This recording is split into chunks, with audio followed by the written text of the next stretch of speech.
Welcome to the Careers in Finance series on FinPod by CFI, where we sit down with finance professionals to explore their career journeys. Join us for ideas, insights, and inspiration to help you advance your career in finance. Felt like, okay, if we do this podcast, like maybe there should be an associated channel that's like devoted to explaining things, because it's one thing to talk through things when you're on a podcast, but it's a whole nother thing to actually be able to see how things work. Yeah. And so we were like, you know what, maybe we should also have a social media presence while we do that as well. You know, there's all these also like just these fin meme accounts and stuff. Everything is so masculine. We were like, you know what, it'd be really cool if we start some kind of account and try to bring a more feminine energy. Not that it's only for women, but just, you know, all the other accounts are very masculine energy. Let's bring feminine energy. Welcome back to a new episode of Careers in Finance. I am so excited. This is a very, very special episode because I am thrilled to welcome Kristen Kelly and Jen Sarbach as our guests today. Welcome, Jen and Kristen. Thank you. We're so much for having us on. We're really excited to be here. We love what you're doing. And I love what you're doing. And you, the audience might already feel like they know you because Kristen and Jen are the founders of the Wall Street Skinny, a very popular podcast, Instagram account. I think I stumbled on you. Maybe I was follower number one, I hope, way back when. But such a fan of the content that you're putting out. And so I'm just so excited to have you here. Thank you. Thank you so Super much. excited. It's really an honor to be here. All right. So we got a very special episode. We're going to talk about all the things that I love about this podcast, which is, you know, you guys didn't come from finance background in terms of your educational degrees. We're going to hit that 25 combined years working on Wall Street, culminating into this total career plot twist and this very, very popular brand, which is on a mission to do something that is very near and dear to our hearts at CFI, demystifying the world of finance. I love high finance. I think I've heard you call it, which is always a funny one, right? And putting out so much educational content to help people break into the industry. And just again, there, you know, I think there could be nothing more noble than helping people on their career journeys, especially something that can feel so unattainable for people when they look at finance, right? So we're going to get into all of it. And we're going to start with how we always start this podcast, which is your finance origin story. You know, did you always see yourself going into a career in finance? What did you study? Jen, I'll start with you. Yeah, well, thank you again so much for having us on. I love hearing how closely our missions are aligned. So as anyone who listens to our podcast or has checked us out on social media may know, I had no idea that I ever wanted to pursue a career in finance because I majored in my native language of English. I was at Princeton University, and I remember my sophomore year, all of my friends saying they were getting ready for their iBanking interviews. I thought iBanking stood for internet banking, and I thought that physical bank branches were, in fact, still going to be the staple going forward. I thought internet banking was a blip on the radar. So why did this matter? But I was fortunate enough to have a mentor in the form of one of my big sisters in my sorority who said, hey, listen, you need to stop partying. You're not going to have a career floating on a raft in the middle of the Mediterranean writing the Great American Collection of Essays, okay? You need to come up with something that you're going to do. Why not explore the world of finance? I have a fly in this room, by the way, so a fly just landed on my forehead. Welcome to the South in the summer. But so my junior year, I stumbled upon what was at the time the hot thing, which was fixed income sales and trading. I interviewed for and landed a summer internship at Morgan Stanley, and then converted that into a full-time role at Lehman Brothers, which then sadly rest in peace, which then became Barclays Capital. And I eventually went back to Morgan Stanley. And that was kind of the arc of my career. But finance was something I totally stumbled upon accidentally. And it was really thanks to the mentorship and guidance of a friend who said, hey, listen, you got to have a plan about how you're going to be financially independent out of college. That was the entire genesis of the thing. That is such a good friend, I will tell you. My daughter is studying playwriting, and she's fully prepared to make no money for her entire life. She needs one of those friends, too, to say, hey, wait. Love it. Well, what about you, Kristen? What was your path in? So I also obviously had no idea like that finance even existed. I went to Brown where I studied biomedical then mechanical engineering. And it was literally just because when I was applying to schools, I was like, well, I'm good at math and science. And my dad was an engineer. My mom was a school teacher. And so I had no idea like what anything was. I didn't even really know what engineering was, but I was like, okay, I'm good at the math and science stuff. I'll go study engineering. And I did a number of internships where I was like working at an orthopedic research lab and was like terrified by the dead bodies. Because it was like next to a cadaver lab. And I was like, what is this? So then that's why I switched to mechanical engineering, but I did an internship at like a biotech firm. The TLDR is like, I was like, this also, it's not like mathy enough. And then I went and I visited Jen her summer when she did the Morgan Stanley internship. And I was like, this seems really fun and cool. Like, how do I do that? You're getting paid to learn. You're living in New York City. You have like this whole new group of friends in the form of your analyst class. I was like, I want to do that. And it actually was really hard for me to break in because I didn't have an internship. So I basically had everything on my resume was engineering, bio stuff. And then I started to apply for the job offers. And I would make it to super days, for basically most of the firms that I interviewed for. And then they basically like dinged me after the end of it. They were like, we don't believe you want to do this.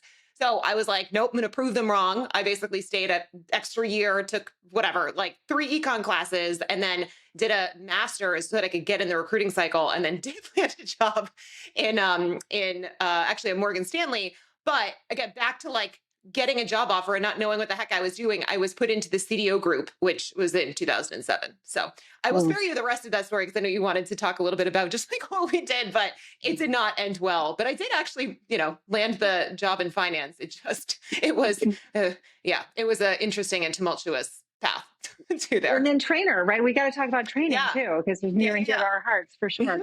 So what I love about that is that just like dispels myth number one. Many people think you have to have, econ, finance, something. And so I love it when people, break in and don't have that background, just because I think that a lot of people think you have to have it all figured out. Even to say like, I didn't know what iBanking was. I hear that all the time on this podcast, people saying, I was interviewing for this job and I had no idea what it even meant. And people need to know and hear that because so that they don't have their own block of thinking, well, I don't know that, I can't pursue it. And so I love both of those stories are such a great way. And you mentioned that you went to go visit Jen. So we got to come back to that because clearly you guys go way back. But I want to talk about a couple of those roles because you threw around a lot of terms. People don't even know like how to get in, let alone what are some of those names. I just want to talk about the roles and what the day in the life was like. I also think, though, before I forget, I need to say, Kristen, you're talking about you didn't have an internship, how hard it was to get in. This is what your podcast and really your Instagram account too, but like the podcasts are so good at talking through this. And, how do you position yourself? How do you position yourself when you don't check every box? And so anybody that's listening that feels like that's them, like this is the podcast. The Wall Street Skinny has all the info you need to position yourself as best as you can, for sure. So let's talk about a couple of those things you said. I think, who said fixed income sales and trading division? Oh, that's Jen. me. Okay. So what the hell is that? And excuse my language. What is that? And what was the day never know. No. Yeah. So when I was applying to give you guys a sense, back when dinosaurs roamed the earth in the early aughts, the sexy thing at the time was the markets-based side of investment banks. And so when we think about investment banks, there's really 3 key divisions of an investment bank. You've got the corporate advisory division. The corporate advisory division, IBD, that's helping companies think through strategic events like buying other companies, selling themselves to another company, spinning part of themselves off. All of these things require money. So then you have the capital markets division of the bank, which helps banks raise that money, either through the debt markets or the equity markets. Once those bonds that are evidence of the loans that fund those transactions go out into the secondary market, they trade in what's called the fixed income markets. So it's called fixed income because most bonds tend to have a fixed coupon.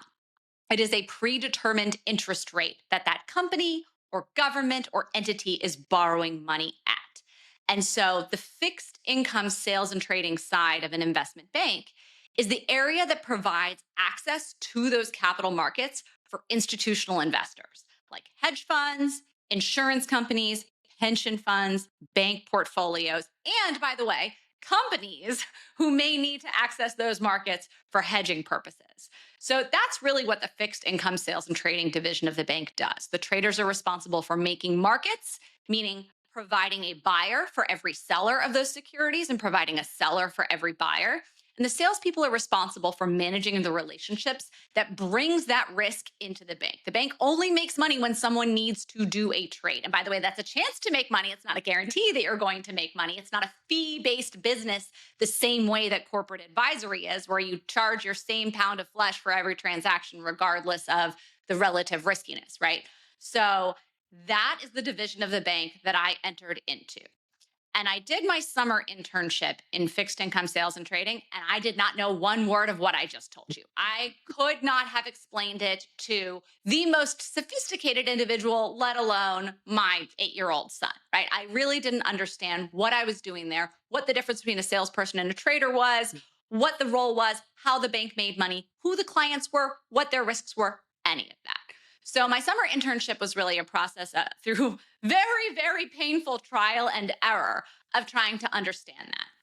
And what I discerned at the end of that 10-week program, by the way, I didn't get the return offer at the end of those 10 weeks, as you can imagine, given my total lack of understanding of what the big picture was.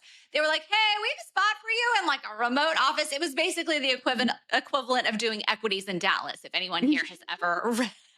Liar's poker. Liar's poker, exactly. So I then took the knowledge that I had gleaned from that experience of what I didn't like about various things and said, well, okay, the interest rate sales desk, that was the best part of my internship. I understood the most what was happening there. And what the interest rate sales desk did is they provided access, again, for institutional investors to specifically things like US Treasuries, which is debt issued by the US government, and their derivatives, right? So things like interest rate swaps, interest rate options. You also had agency debt, a little bit of mortgage debt. Agency debt is debt issued by the GSEs, the government sponsors entities like Fannie and Freddie, the people who guarantee all those big pools of mortgages so that you and me, homeowners like us, can go out and get a mortgage and have it actually subsidized in part by the government effectively to get those things off of bank balance sheets.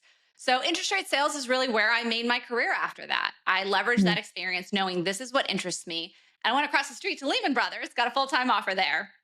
And I started my career in a joint venture between investment banking and sales and trading, covering corporations for their need to hedge their interest rate risk. So if a corporation is going to borrow money, let's say 6 months from now, they're going to buy another company and they're going to fund that acquisition with debt. They have risk to interest rates rising between now and then. They can use the interest rate markets to hedge that risk. So that's what I did. I kind of straddled the line between the private side, the corporate advisory side, and the public side with the public markets. And it was the worst of both worlds because I was working banking hours. I had to be there until midnight until the MD could get off his butt and give us comments on some PowerPoint slide where he wanted, the y-axis extended by 100 basis points. Thanks. This meeting could have been an email. Okay. And the market side where I had to get in at 6:30 in the morning and watch what was happening so I could sound smart in front of my clients and be intelligent about moves in the market, right? After a year of that, I moved entirely to the public market side, covering institutional investors. So again, hedge funds, mortgage servicers, bank portfolios, pension funds, et cetera, et cetera. Yeah. Well done, by the way. This is why you guys are so popular, because you explain it and break it down so well, Thank you. And so okay, thank you for all that. I want to just call out one thing, which is that you didn't get the return offer. I have to call it out because I've like read it, right? Every day somebody's like, I didn't get the return offer, and they're melting down and thinking it's the end of their lives. And I just like, you don't always get the return offer, and it's okay. Your path forward is going to be just fine. It's like, so I love that you share that part of it too. Well, if anything, by the way, it was much less common not to get the return offer back then. It used to be the message at the beginning of the summer was, this is your offer to lose. So it was like I had a tattoo on my forehead that said, I suck. Okay. Now, many investment banks and other institutions that do summer internship programs, they notoriously overhire and overfire. So they may be only offering full-time jobs to something like 60% of the interns over the summer. So you're in good company, okay? Like this isn't a reflection on you. And if it is, learn from that, right? For me, the reason I didn't get a return offer was, I think there were probably a lot of reasons why I didn't get that return offer. I can spend all day talking about that. But I took the entire summer to figure out what I actually wanted to do. So many of my analyst classmates came in understanding the big picture, knowing what all this was. They had someone guiding them. They were an econ major, whatever it was. They understood the landscape better and they were able to be surgical about, I want to be on this desk. I know I want to do this, and really fight to find mentors and advocates and figure out, okay, is this desk a good fit? And if it's not, they could pivot very early. I was just like, going to give me an assignment and tell me what to do so I can get an A plus, which is what I'm used to doing in my academic career. Instead, it was build your own internship, figure it out, come up with a project. And I didn't know how to succeed in that kind of environment. And I think that that's something that a lot of people struggle with, is the lack of formal structure within a lot of these internships, where you have to make the agenda. You have to ask the questions. And probably they don't realize that they need to do that. Yeah. You don't know what you don't know. So you're in this internship. Kristen, you come to visit Jen and you say, well, this looks great. I want to. Yeah. So, so you got a little inspired. So tell us a little bit, so that you didn't have the internship. So you did go try to find some roles, weren't finding success, decided to go get your master's. So tell us about what did you get your master's in, and what did you go do right after that? What was your first role?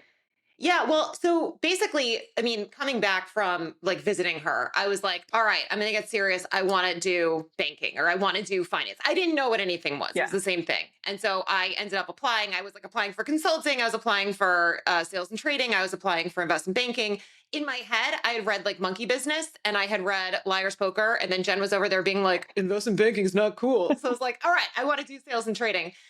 And I did all the interviews and everything. But like I said, I mean, not having that internship was actually like, it was a pretty big deal. And so I kind of found a little bit of a loophole. I was at Brown, like I said, and so it was in Providence, and there was this local Morgan Stanley in Providence. It's now Smith Barney. It was like a private wealth management branch.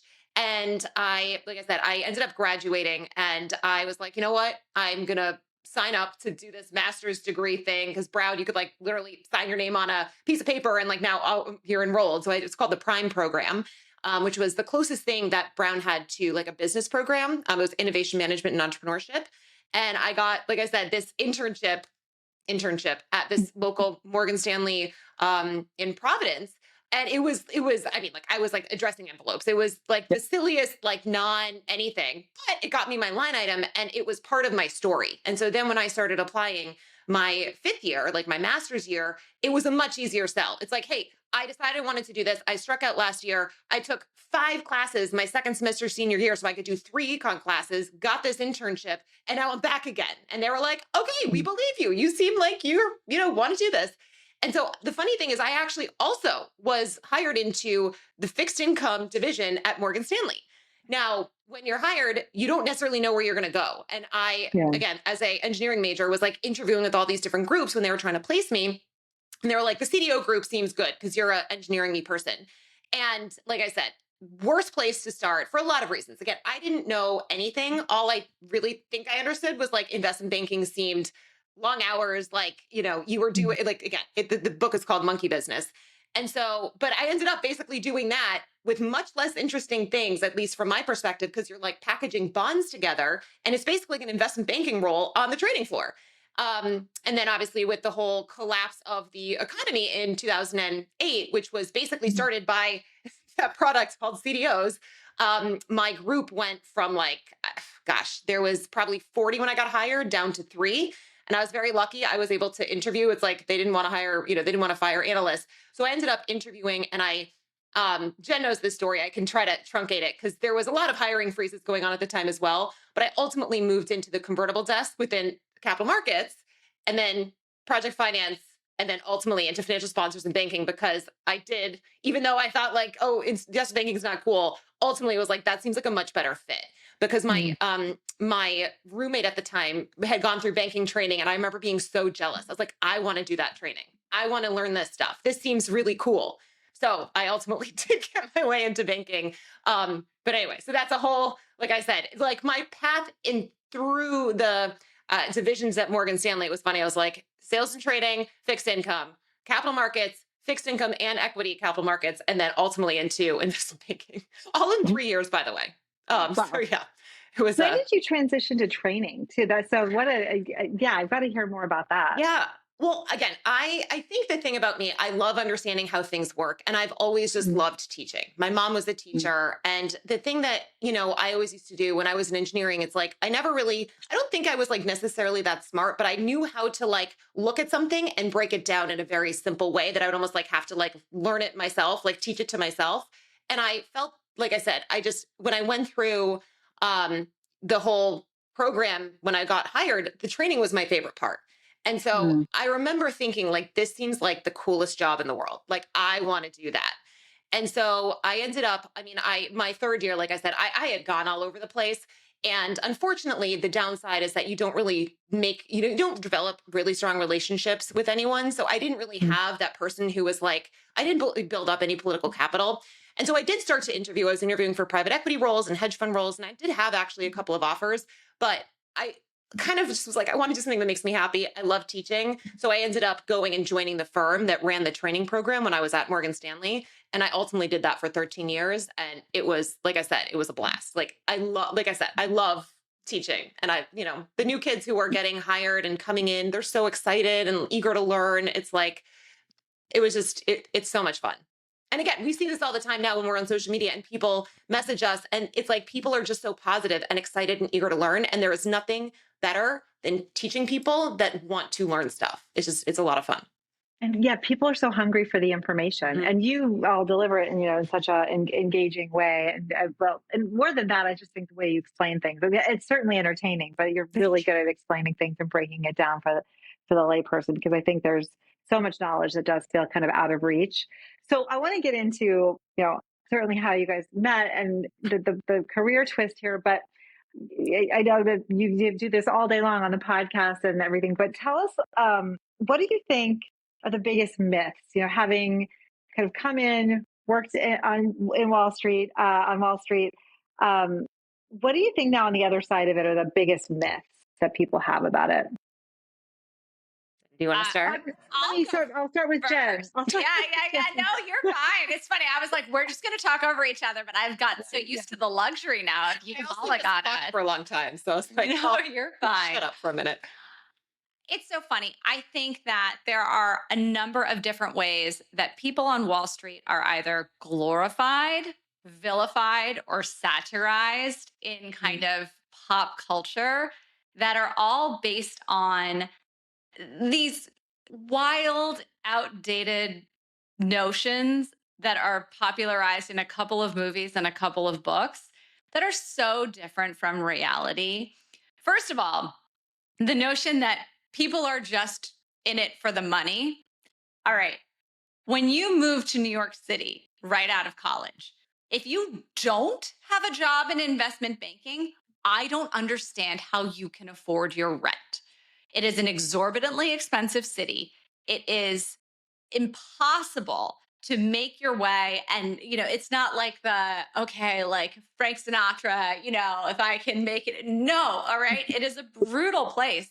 So, the take home pay of first year analysts on Wall Street is not it may seem like a ton of money on the headline number, but when you're just starting out in finance, you're not killing it. Okay. So yeah. if you're just starting out, I think the reality is that many people, not all, but many people aren't doing it for the paycheck today.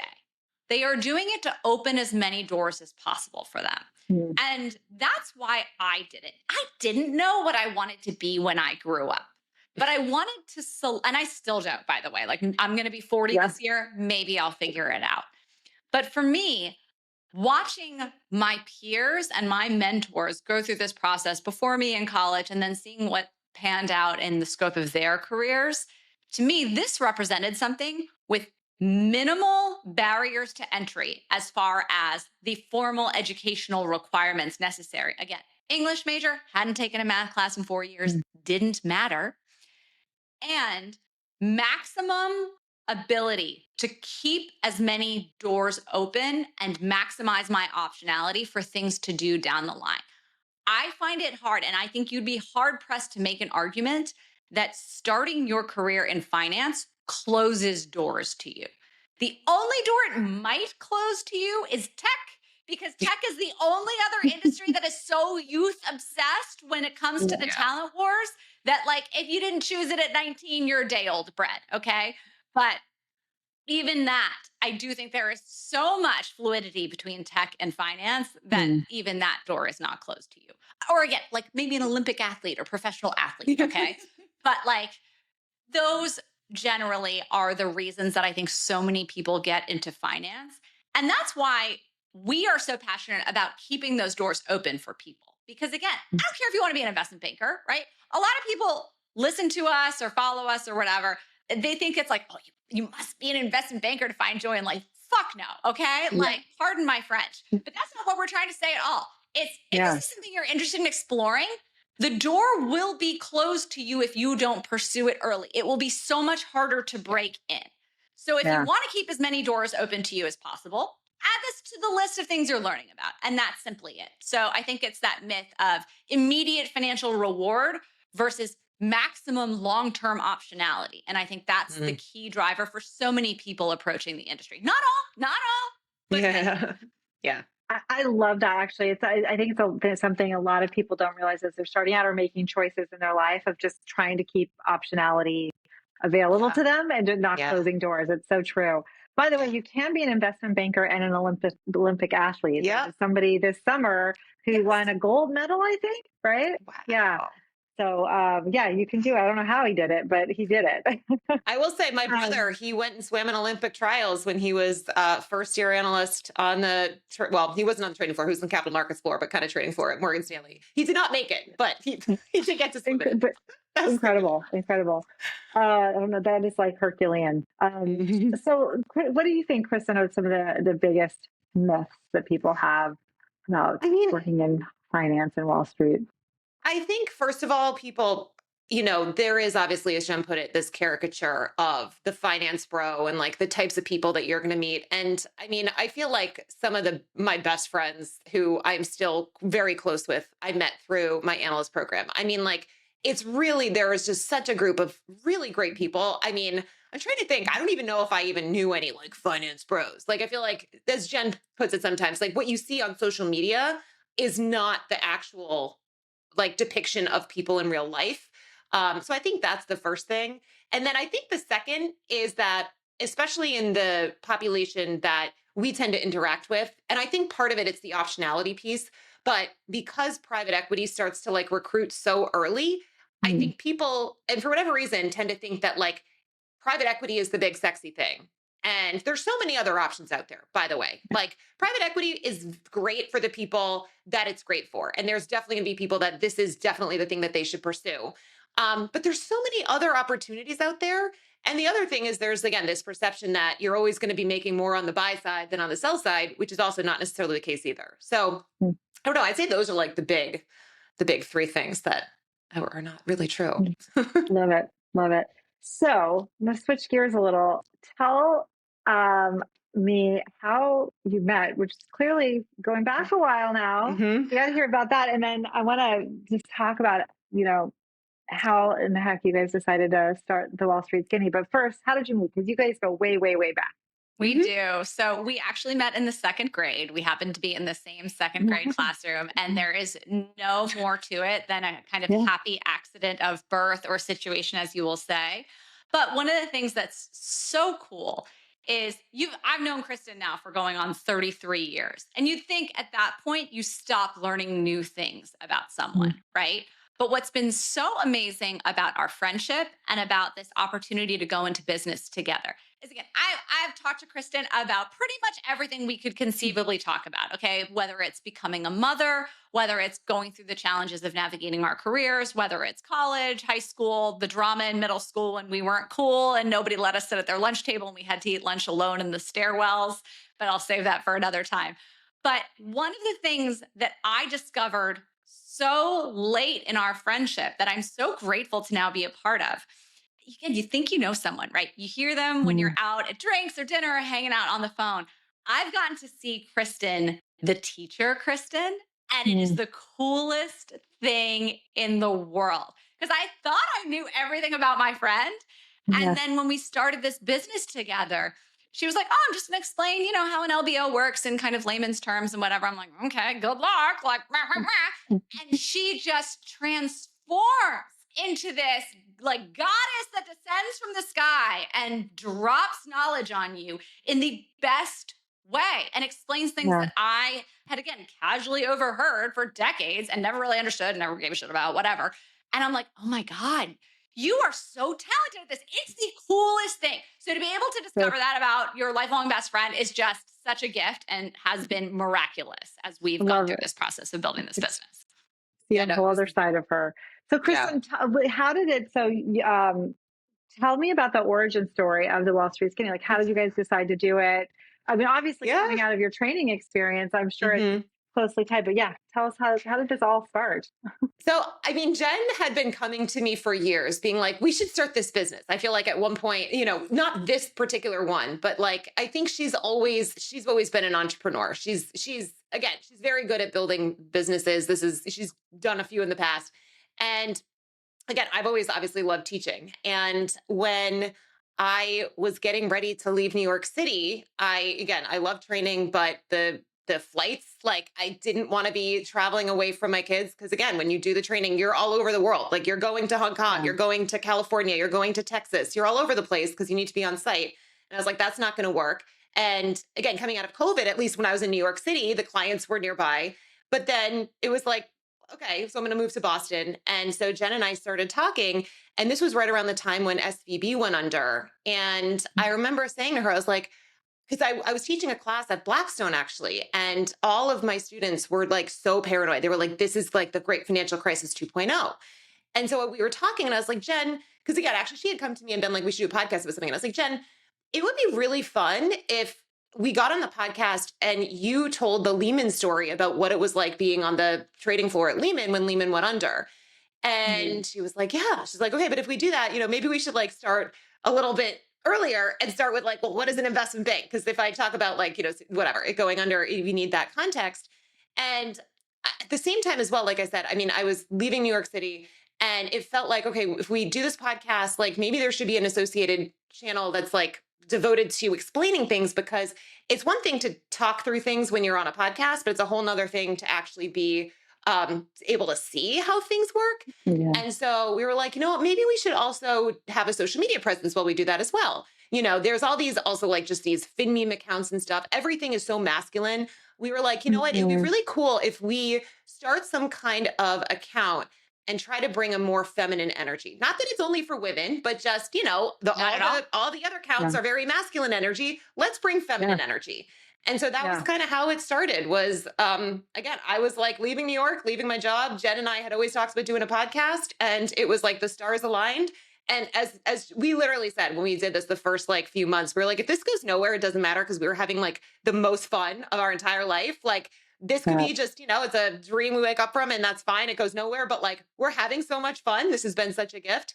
And so the fact that it's actually like catching on has been so much, it's just been so amazing because it's so much fun. And again, it's like the best thing in the world. I get to basically like be on the call on a phone or on whatever. It's actually the portal. It's a meta portal, but basically like talking to my best friend 24/7 and I get to call it work. Yeah. It's like the best thing ever. I I will love also say this, Anna. Kristen is extremely modest. She was like, listen, I listened to this podcast with Mark Cuban, and he said that his son is using TikTok instead of Google. This is true. And I was like, over my dead body, am I going to be dancing on the internet? I don't use social media. I think it is terrible for people's brains.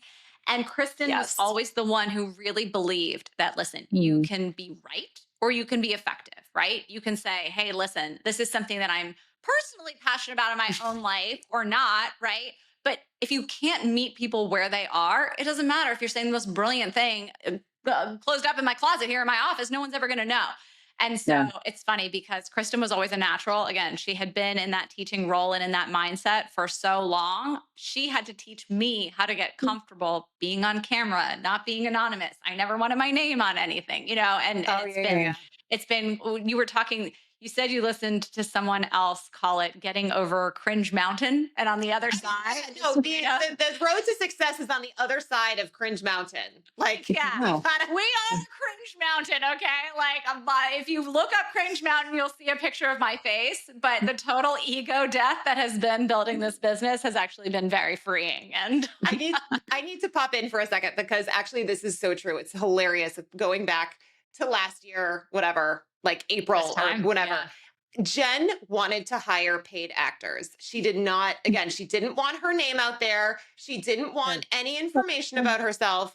And again, actually, it's so funny because for me, what's been really cool is seeing Jen, who started off, and I think she was a little bit almost like camera shy, and to then basically Disaster. like, it's like the mass, I mean, especially when she does like funny skits, I'm like, oh my God, like this is amazing. And so it's just been really cool to kind of see that as well. So again, this whole thing has just been like so much fun. Yeah, you unleash the beast in Jen, right? You know, so once you begin, but I think it's probably comes from the connecting with the audience. You see that the audience, it's resonating with the audience, and that kind of helps you get over the discomfort of needing to do it. Yeah. There's that, but there's Oh, also the fact that, again, mentors and teachers are so important in our lives. Having someone yeah. who's your best friend be able to deliver criticism and also like help you, right, get over your fears is invaluable, right? Sorry, you were about to say something. I interrupted you. No, I can't even remember what it was. No I'm so worries. But sorry. I love that, by the way, just acknowledging the bringing the different energy. You know, there is nothing wrong with Finance Bro. By the way, right now it is Finance Bro summer and I'm loving it. It's so fun. It really is. But nothing about, I find nothing about the podcast or the Instagram. And I'm not on TikTok because I'm too Okay, addicted. it's So shit. I don't let myself do it because I can, you know, death scroll, doom Yeah. scroll. But just there's nothing inherently feminine about it, meaning it's content for everybody, but it is a different energy, right? And I think that is obviously filling a big void as well, for sure.